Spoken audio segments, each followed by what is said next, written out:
He says, I'm very careful that I don't go to my neighbor's house, verse 9 and 10, if only his wife is there. என் மனம் யாதொரு ஸ்திரீயின் மயங்கி அயலானுடைய வாசலை நான் எட்டி பார்த்தது உண்டானால் என்று சொல்கிறார். We must never go to a man should not go to another person's house if the man of the house is not there. ஒரு வீட்டிலே அந்த ஆண் இல்லை என்று சொன்னால் எந்த ஒரு சகோதரனும் அந்த வீட்டுக்கு செல்லக்கூடாது. I will not go into a house even for 5 minutes if only a woman is there. ஒரு வீட்டிலே அந்த ஸ்திரீ மட்டும் இருக்கிறாள் என்று சொன்னால் 5 நிமிடத்துக்கு கூட நான் அந்த வீட்டுக்கு போக மாட்டேன். No. இல்லை. If it is my own sister or mother, I'll go, but nobody else. என்னுடைய சொந்த சகோதரி அல்லது என்னுடைய சொந்த தாயாக இருந்தால் நான் போவேன். வேறு யார் வீட்டுக்கு போக மாட்டேன். Job said that. யோபு அதை சொல்லியிருக்கிறார். I will not go to my neighbor's house when his wife is there. என்னுடைய அயலானுடைய மனைவி அங்கே இருக்கும்பொழுது அவனுடைய வீட்டுக்கு நான் போக மாட்டேன் என்று சொல்கிறார். I just go to the door if I have to give a message and come away. அப்படியே ஏதாவது சொல்ல வேண்டுமானால் வாசல்லே நின்று செய்தி சொல்லிவிட்டு வந்து விடுவேன். Do you think believers have that sense today? இன்றைக்கு விசுவாசிகளுக்கு இப்படிப்பட்ட உணர்வு இருக்கிறது என்று நினைக்கிறீர்களா? Who have Bible conference, so many things. அவர்களுக்கு வேதம் இருக்கிறது, கான்ஃபரன்ஸ் இருக்கிறது, பல காரியங்கள் இருக்கிறது. What is it they don't have? அவர்களுக்கு இல்லாதது எது? They don't have the fear of God. அவர்களுக்கு கர்த்தருக்கு பயப்படக்கூடிய பயம் இல்லை. That is why so many believers fall into sin. ஆகவே தான் अनेक விசுவாசிகள் பாவத்தில் விழுகிறார்கள். They go visiting their neighbors when the man is not there. அந்த ஆண் இல்லை என்று சொன்னால் அந்த வீட்டிலே போய் அந்த பெண்ணை சந்திக்கிறார்கள். What are they going for? எதற்காக செல்கிறார்கள்? To lust. இச்சிக்கும்படியாக. Job would not do that. யோபு அதை செய்ய மாட்டார். He says, if I have gone and lurked at my neighbor's doorway, let my wife be punished. என் மனைவி வேறொருவனுக்கு மாவரைப்பாளாக நான் அப்படி இச்சித்தது உண்டானால் என்று சொல்கிறார். So that will be such a terrible sin, verse 12, like a fire that burns all the way to hell. பாதாள பரியந்தம் பட்சிக்கும் அக்னியாய் என் சம்பத்தை எல்லாம் நிர்மூலமாக்கக்கூடிய அளவுக்கு கொடிய பாவம் என்று சொல்கிறார். He says it's such a terrible sin to go to my neighbor's house when he is not there and just be with his wife. என் அயலகத்தான் இல்லாத பொழுது அங்கே அந்த அயலகத்தனுடைய மனைவி இருக்கக்கூடிய வீட்டுக்கு நான் போவேன் என்று சொன்னால் அங்கே இருப்பேன் என்று சொன்னால் கொடிய பாவம். That is a sin that will take me down to hell. அது என்னை பாதாளம் வரை இழுத்துச் செல்லக்கூடிய பாவம். Do CFC believers have that type of fear? CFC விசுவாசிகளுக்கு இப்படிப்பட்ட பயம் இருக்கிறதா? The fear of God is terribly missing in so many of our lives. நம்மளே अनेகருடைய வாழ்க்கையிலே கர்த்தருக்கு பயப்படக்கூடிய பயம் இல்லாமல் இருக்கிறது. Then in verse 13, 13ஆம் வசனம், if I have despised the claim of my male or female slaves, என் வேலைக்காரன் அல்ல வேலைக்காரி என்னோடு வழக்காடும்போது அவர்கள் நியாயத்தை நான் அசட்டை பண்ணியிருந்தால். some of us have got servants in our home. நம்மளே சிலருக்கு நம்முடைய வீட்டிலே வேலை செய்கிறவர்கள் இருக்கிறார்கள், வேலைக்காரர்கள், maid servants, வேலைக்காரிகள். How do you treat them? அவர்களை எப்படி நடத்துகிறீர்கள்? That depends on whether you fear God or not. அது எதை பொறுத்திருக்கிறது என்று சொன்னால் நீங்கள் தேவனுக்கு பயப்படுகிறீர்களா இல்லையா என்பதை. Are you very exact in your payment to them? அவர்களுக்கு நீங்கள் சம்பளம் கொடுக்கும் பொழுது சரியாக கணக்கு பார்த்து கொடுக்கிறீர்களா? How many of you have given an extra bonus to your servant? எத்தனை பேர் வீட்டிலே வேலை செய்யக்கூடிய வேலைக்காரிக்கு அதிகப்படியான ஊக்கத்தொகை கொடுக்கிறீர்கள்? More than what they deserve. அவர்களுக்கு எது தகுதி அதை காட்டிலும் அதிகமான ஊக்கத்தொகையை கொடுத்திருக்கிறீர்களா? Let me ask you, do you expect a bonus from your company or factory? நீங்கள் வேலை செய்கிற தொழிற்சாலை அல்லது கம்பெனியிலிருந்து ஒரு போனஸ் எதிர்பார்க்கிறீர்களா? ஊக்கத்தொகை எதிர்பார்க்கிறீர்களா? Are you happy to get it? அதை பெற்றுக்கொள்வதற்கு சந்தோஷமா உங்களுக்கு? That is more than your salary. உங்களுக்கு சம்பளத்தை காட்டிலும் அதிகப்படியான ஒரு தொகை கிடைக்கும் பொழுது சந்தோஷமா? Have you learned to treat other people who work for you in the same way? உங்களுக்காக வேலை செய்கிற மக்களுக்கு அதே போல நீங்கள் நடத்தி இருக்கிறீர்களா? Or you delight to get a bonus but to give to others you're like a miser giving exactly உங்களுக்கு போனஸ்னா according to வேணும், the law. ஆனா மற்றவங்களுக்கு கொடுக்கணும்னா கருமித்தனம், கஞ்சத்தனம். கரெக்ட்டா எது வேணுமோ அளந்து கொடுக்குறீங்க. Who saw whether Job was giving a bonus to his servants? யோபு தன்னுடைய வேலைக்காரிகளுக்கு போனஸ் கொடுத்தாரா என்பதை யார் பார்த்தார்? Nobody except God. யாரும் பார்க்கவில்லை, தேவன் மட்டுமே பார்த்தார். He says here, if I did not treat them properly. நான் அவர்களை ஒழுங்காக நடத்தாமல் இருப்பேனானால். Verse 14, one day when God takes account and asks me, Job, how did you treat your servants? யோபு தேவன் எழும்பும் பொழுது அவரிடத்தில் கணக்கு கேட்கும் பொழுது what will I answer him? நீ எப்படி அவர்களுக்கு நடந்து கொண்டாய் என்று கேட்கும் பொழுது நான் என்ன உத்தரவு சொல்லுவேன்? What answer will you give one day when God asks you, how did you treat the servants who worked in your house? உன்னுடைய வீட்டிலே வேலை செய்த வேலைக்காரர்களை எப்படி நடத்தினீர்கள் என்பதை தேவனிடத்தில் கேட்கும் பொழுது என்ன பதிலை சொல்லுவீர்கள்? Job did not feel oh, those people are all low class, we can treat them as we like. யோபு இவர்கள் எல்லாரும் கீழ் மட்டத்தில் உள்ளவர்களாகவே எப்படி வேண்டுமானாலும் நடத்தலாம் என்றெல்லாம் அவர் சொல்லவில்லை. Do you look down on certain people on the earth feeling they are low class compared to you? உங்களை ஒப்பிட்டு பார்க்கும் பொழுது இவர்களெல்லாம் கீழ் மட்டத்தில் இருக்கிறார்கள் என்று சொல்லி சிலரை அற்பமாய் என்ன பார்க்கிறீர்களா? I'm not asking whether you give them money, you're a rich man, you can give them money. பணக்காரனாக இருந்தால் பணத்தை கொடுத்து விடலாம், பணத்தை கொடுக்கலாம் இல்லையா என்று கேட்கவில்லை. Do you look at them as your equal? உங்களுக்கு சமமானவர்கள் என்ற கண்ணோட்டத்திலே பார்க்கிறீர்களா இல்லையா? Look what Job says. யோபு என்ன சொல்கிறார் என்று பாருங்கள். Verse 15. 15ஆம் The வசனம். same God who made me in my mother's womb made that servant also in her mother's womb. தாயின் கர்ப்பத்தில் என்னை உண்டு பண்ணினவர் அவனையும் உண்டு பண்ணினார் அல்லவோ, ஒரே விதமான கர்ப்பத்தில் எங்களை உருவாக்கினார் அல்லவோ. Look at the understanding this man had. இந்த மனிதனுக்கு இருக்கக்கூடிய அந்த அறிவை பாருங்கள். We who talk about new covenant and all that don't have this understanding. ஆனால் புது உடன்படிக்கை குறித்து பேசுகிற நமக்கு இந்த விளக்கம் இல்லை. Because we need to learn the fear of God. ஏனென்றால் நாம் தேவனுக்கு பயப்படக்கூடிய பயத்தை கற்றுக்கொள்ள வேண்டியிருக்கிறது. What does it mean to honor God? தேவனை கனப்படுத்துவது என்றால் என்ன? It means to treat poor people as your equals. ஏழை மக்களையும் உங்களுக்கு சமமானவர்களாக நடத்துவது. To say to yourself, the same God who formed me in my mother's womb formed that poor low class person also in her mother's தாயின் womb. கர்ப்பத்திலே என்னை உருவாக்கின தேவன் அதே விதமாக அந்த கீழ் மட்டத்தில் இருக்கக்கூடிய அந்த மனிதனை உருவாக்கினார் கர்ப்பத்திலே என்று சொல்ல வேண்டும். That is new covenant Christianity. இதுதான் புது உடன்படிக்கை கிறிஸ்தவம். Otherwise we are just talking doctrine. இல்லாவிட்டால் வெறும் உபதேசத்தை மட்டும் தான் நீங்கள் பேசிக் கொண்டிருக்கிறீர்கள். I have learned one thing in my life. என்னுடைய வாழ்க்கையில் ஒரு காரியத்தை கற்றுக்கொண்டேன். God treats me in exactly the same way as I treat the servants who work for me. எனக்காக வேலை செய்யக்கூடிய வேலைக்காரர்கள் எப்படி நடத்தினோம் அதே போல தேவன் என்னையும் நடத்துகிறார். If I am hard on my servants, God is hard on me. வேலைக்காரர்கள் மீது நான் கடினமுள்ளவனாய் இருந்தால் தேவனும் என் மீது கடினமுள்ளவராய் இருப்பார். If I treat poor people in a hard way, God will be hard on me. ஏழை மக்களை நான் கடினமாக நடத்தினேன் என்று சொன்னால் தேவனும் என்னை கடினமாய் நடத்துவார். I want God to be good to me. தேவன் எனக்கு நல்லவராக இருக்க வேண்டும் என்று நான் விரும்புகிறேன். And God says, be good to other people. நீங்கள் மற்றவர்களுக்கு நல்லவர்களாக இருங்கள். Especially those who are lower than you in society. சமுதாயத்தில் உங்களை காட்டிலும் கீழ் நிலையில் இருக்கிறவர்கள் மீது அப்படி இருங்கள். And so he speaks also of how he treats the poor people in verse 16. 16ஆம் வசனத்தில் ஏழை மக்களை எப்படி நடத்துகிறார் என்பதையும் குறித்து பேசுகிறார். How he cares for the orphans. அனாதைகளை எப்படி அவர் பராமரிக்கிறார். And the widows. விதவைகளை எப்படி நடத்துகிறார். Yeah, that's, if we care for widows and orphans, God mightily cares for us. நாம் இந்த விதவைகளையும் அனாதைகளையும் நாம் பராமரிக்கும் பொழுது தேவன் அதிகமாய் நம்மை பராமரிக்கிறார். And he goes on to say மீண்டும் அவர் சொல்கிறார் about our attitude to money. பணத்தின் மீது நமக்கு இருக்கக்கூடிய மனப்பான்மை. Verse 24. 24ஆம் வசனம். He says, I want to go to another subject now. இப்பொழுது நான் வேறு ஒரு பாடத்துக்கு செல்ல போகிறேன் என்று சொல்கிறார். Where is my confidence? என்னுடைய நம்பிக்கையை நான் எங்கே வைத்திருக்கிறேன்? Is my confidence in all the money that I have? என்னுடைய நம்பிக்கையானது நான் வைத்திருக்கக்கூடிய பணத்தின் மீது இருக்கிறதா? Have I boasted in verse 25 that my wealth is great? என்னுடைய ஆஸ்தி பெரியது என்று சொல்லி நான் மேன்மை பாராட்டி இருக்கிறேனா, மார்த்தட்டி இருக்கிறேனா? That by my hand I have acquired so much with my hard work? என்னுடைய கடினமான வேலையின் நிமித்தமாய் எவ்வளவோ சொத்தை நான் சேர்த்து வைத்தேன் என்று சொல்கிறேனா? No. இல்லை. He said, I did not put my confidence in gold or money. பொன்னின் மேல நம்பிக்கையை வைக்கவில்லை, தங்கத்தை பார்த்து நீ என் ஆதரவு என்று சொல்லவில்லை. How do you know? How do other people know whether your confidence is in God or in money? நீ உன்னுடைய நம்பிக்கையை பணத்திலே வைத்திருக்கிறாயா அல்லது தேவனிடத்திலே வைத்திருக்கிறாயா என்று எப்படி மற்றவர்கள் அறிந்து கொள்வார்கள்? Nobody can know. யாருமே அறிய முடியாது. In the church you can shout and sing and praise God. சபையிலே சத்தம் போட்டு தேவனை துதித்து பாடி ஆராதிக்கலாம். But you know in your heart ஆனால் நீ உன் உள்ளத்தில் அறிந்திருக்கிறாய் whether you love money. நீ பணத்தை நேசிக்கிறாயா? Whether you go more and more and more and more after money. நீ அதிகமாய் பணம் சம்பாதிக்க வேண்டும் என்று முயற்சி செய்து கொண்டே இருக்கிறாயா?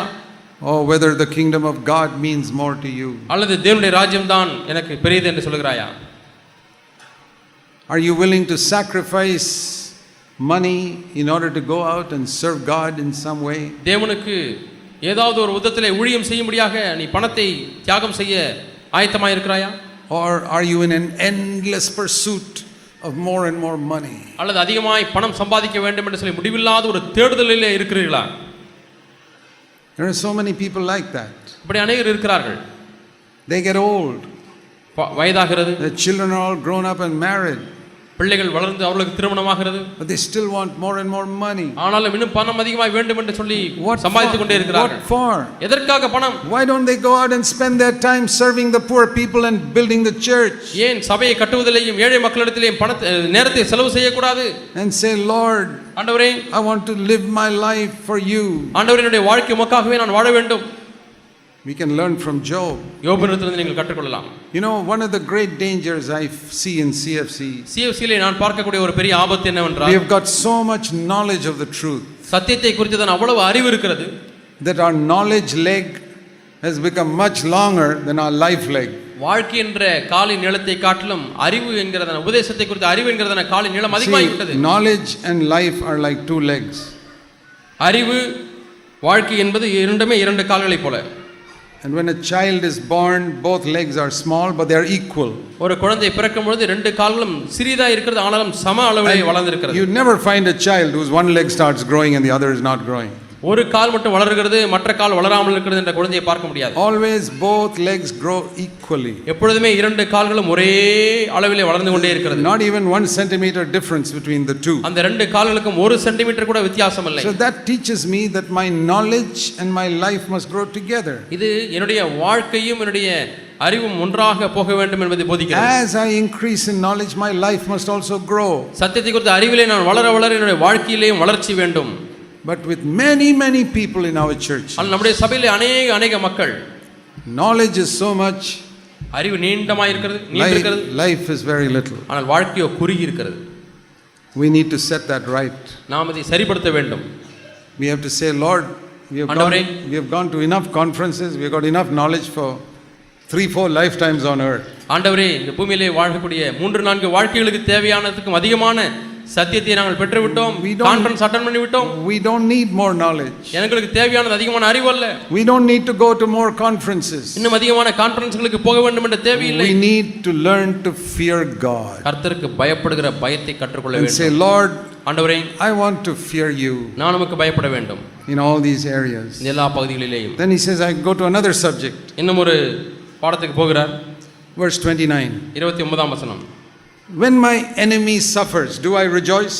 என்னுடைய பகைஞன் பாடுபடும் பொழுது நான் சந்தோஷப்படுகிறேனா? When some evil befalls him, do I exult in my heart? பொல்லாப்பு அவனுக்கு நேரிடும் பொழுது நான் களி கூர்ந்திருக்கிறேனா? That is another area where we discover whether we fear God or not. நாம் கர்த்தருக்கு பயப்படுகிறோமா இல்லையா என்பதை கண்டுபிடிப்பதற்கு இது இன்னொரு பகுதி. The Bible says, don't rejoice when your enemy falls. உன்னுடைய சத்துரு விழும் பொழுது அதிலே களி கூறாதே என்று வேதம் சொல்கிறது. Says that very clearly in the book of Proverbs. நீதிமொழிகளிலே மிகவும் தெளிவாக சொல்லப்பட்டிருக்கிறது. If your enemy is thirsty, give him something to drink. உன்னுடைய சத்துரு தாகமாக இருந்தால் அவனுக்கு பானம் கொடு. Romans 12. ரோமர் 12ஆம் அதிகாரம். If he is hungry, give him something to eat. அவன் பசியாய் இருந்தால் போஜனம் கொடு.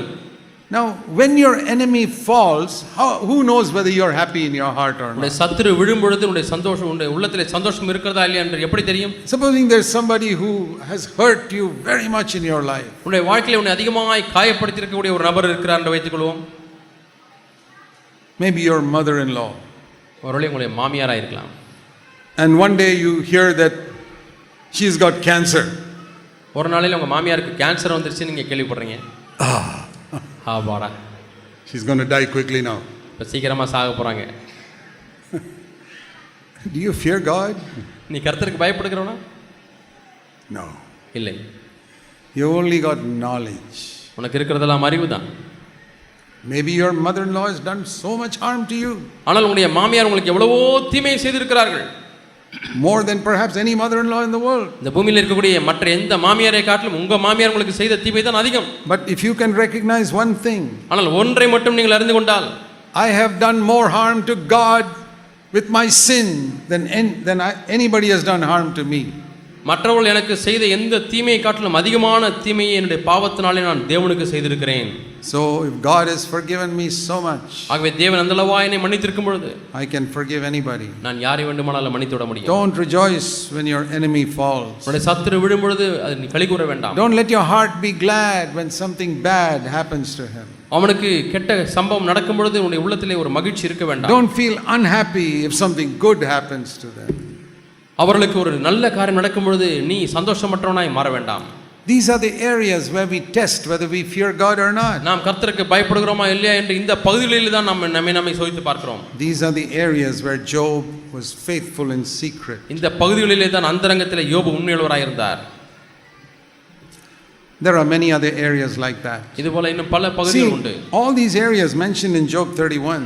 யோபு 31ஆம் அதிகாரத்திலே சொல்லப்பட்ட இந்த பகுதிகள் எல்லாம் he didn't hear this in any conference. எந்த ஒரு கான்ஃபரன்ஸ்லயும் யோபு கேட்டதில்லை. You are hearing it in a conference. நீங்கள் ஒரு கான்ஃபரன்ஸ்ல கேட்கிறீர்கள். Where did Job hear it? யோபு எங்கே அதை கேட்டார்? Who preached to him? யோபுக்கு யார் பிரசங்கித்தது? God. தேவன். He feared God. அவன் தேவனுக்கு பயந்தார். He would get alone with God. தேவனோடு கூட தன்னந்தனியாய் போவார். Say, oh God, show me where I am not pleasing to you. ஆண்டவரே எங்கே நான் உம்மை பிரியப்படுத்தாமல் இருக்கிறேன் காண்பியும் ஆண்டவரே. And God would speak to him. தேவனோடு கூட பேசுவார். Your confidence in money. உன்னுடைய நம்பிக்கை பணத்திலே இருக்கிறது. You are not treating your servants properly. உன்னுடைய வேலைக்காரிகளை ஒழுங்காக நீ நடத்துவதில்லை. You are looking at other women. மற்ற ஸ்திரீகளை இச்சையோடு பார்க்கிறாய். You are rejoicing when your enemy falls. உன்னுடைய சத்துரு விழும்பொழுது நீ களிகூர்கிறாய். And he takes it seriously. அது யோபு சீரியஸா எடுத்துக்கொள்கிறார். Isn't it amazing that without a Bible, without a conference, he could hear God speaking to him? கான்ஃபரன்ஸே இல்லாமல் கர்த்தர் அவனோடு கூட பேசுகிறதை கேட்கிறது வியப்பாக இல்லையா? Dear brothers and sisters, அருமையான சகோதர சகோதரிகளே, do you know what we want to learn more than anything else? மற்ற எல்லா காரியங்களை காட்டிலும் அதிகமாக எதை கற்றுக்கொள்ள வேண்டும் என்று தெரியுமா? The fear of God. கர்த்தருக்கு பயப்படக்கூடிய பயம். Let me close in Psalm 34. சங்கீதம் 34லே ஒரு வாசத்தை விட முடிக்க விரும்புகிறேன். Psalm 34, David says, சங்கீதம் 34லே தாவீது சொல்கிறார். In the beginning of the psalm it says he wrote this when he was pretending to be mad before Abimelech. அபிமெலேக்குக்கு முன்பாக தாவீது வேஷம் மாறி ஒரு பைத்தியக்காரன் போல அவன் நடித்தான். அப்பொழுது பாடின சங்கீதம். That is before he became king. ராஜாவாய் மாறுவதற்கு முன்பதாக. Maybe he was 28 years old. 28 வயதாக தான் இருந்தது. This is a 28-year-old young man writing the word of God. 28 வயது நிரம்பிய வாலிபன் தேவனுடைய வார்த்தையை எழுதுகிறார். And what does he say? என்ன சொல்லுகிறார்? Verse 9. 9ஆம் வசனம். Oh, fear the Lord, you his saints, for those who fear him will have no lack in their life. கர்த்தருடைய பரிசுத்தவான்களே அவருக்கு பயந்திருங்கள், அவருக்கு பயந்தவர்களுக்கு குறைவில்லை. Oh saints, fear God. பரிசுத்தவான்களே கர்த்தருக்கு பயப்படுங்கள். You will never lack anything if you fear God. நீங்கள் கர்த்தருக்கு பயந்தால் உங்களுக்கு குறைவில்லை. Verse 7. 7ஆம் வசனம். The angel of the Lord protects those, surrounds those who fear him and rescues them. கர்த்தருடைய தூதன் அவருக்கு பயந்தவர்களை சூழ பாளையம் இறங்கி அவர்களை விடுவிக்கிறார். Verse 7. 7ஆம் வசனம். Provides all our need. எல்லா தேவைகளையும் சந்திக்கிறார். Protects us. நம்மை பாதுகாக்கிறார். And he finally says, கடைசியாக சொல்கிறார். Verse 11. 11ஆம் வசனம். Children, come to me. வந்து எனக்கு செவி கொடுங்கள். I will teach you the fear of the Lord. கர்த்தருக்கு பயப்படுதலை உங்களுக்கு போதிப்பேன். A 28-year-old man. 28 வயது நிரம்பிய ஒரு மனிதன். Much younger than most of us. நம்மளே இருக்கக்கூடிய அநேகரை காட்டிலும் இளைய வயதுள்ளவர். Saying to others, மற்றவர்களை பார்த்து சொல்கிறார், I can't teach you maths and science. நான் உங்களுக்கு கணிதமும் விஞ்ஞானமும் சொல்லிக் கொடுக்க முடியாது. I don't know so much. எனக்கு அதிகமாக தெரியாது. I am a shepherd boy. நான் ஒரு மேய்ப்பன். But I will teach you the fear of the Lord. நான் உங்களுக்கு கர்த்தருக்கு பயப்படுகிற பயத்தை சொல்லிக் கொடுப்பேன். All of you elder brothers, மூப்பொருளாகி நீங்கள் எல்லாரும், you know what you need to teach people in your church? உங்கள் சபையிலே நீங்கள் உங்கள் பிள்ளைகளுக்கு என்ன கற்றுக் கொடுக்க வேண்டும் என்று தெரியுமா? You must say this verse 11. இந்த 11ஆம் வசனத்தை நீங்கள் சொல்ல வேண்டும். My children, come to me. என் பிள்ளைகளை என்னிடத்திலே வாருங்கள். I will teach you the fear of the Lord. நான் உங்களுக்கு கர்த்தருக்கு பயப்படுகிற பயத்தை If போதிப்பேன். you don't teach them that, இதை சொல்லிக் கொடுக்காவிட்டால் you have wasted your time. நாட்களை வீணாக்கி விட்டீர்கள். Preaching a lot of theories. நிறைய கோட்பாடுகளையே போதித்து விட்டீர்கள். I showed you the example of Job to show you a man who honored God. God could boast about him. தேவனை கனமணின ஒரு மனிதராகிய யோபை குறித்து உங்களுக்கு காண்பித்தேன். தேவன் யோபை குறித்து மேன்மை பாராட்டுகிறார்.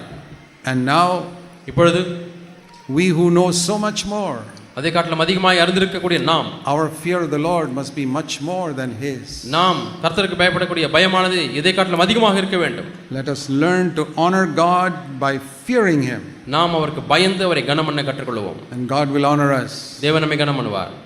Heavenly Father, let's pray. நாம் எல்லாரும் ஜெபிப்போம். பிரியமானவர்களே, Heavenly Father, பரலோக பிதாவே, teach us to fear you, உமக்கு பயப்பட எங்களுக்கு கற்றுத்தாரும், so that we can teach that to others. நாங்கள் இதை மற்றவர்களுக்கு போதிக்க வேண்டும் ஆண்டவரே. We pray in Jesus' name. இயேசுவின் நாமத்தில் ஜெபிக்கிறோம் பிதாவே. ஆமென்.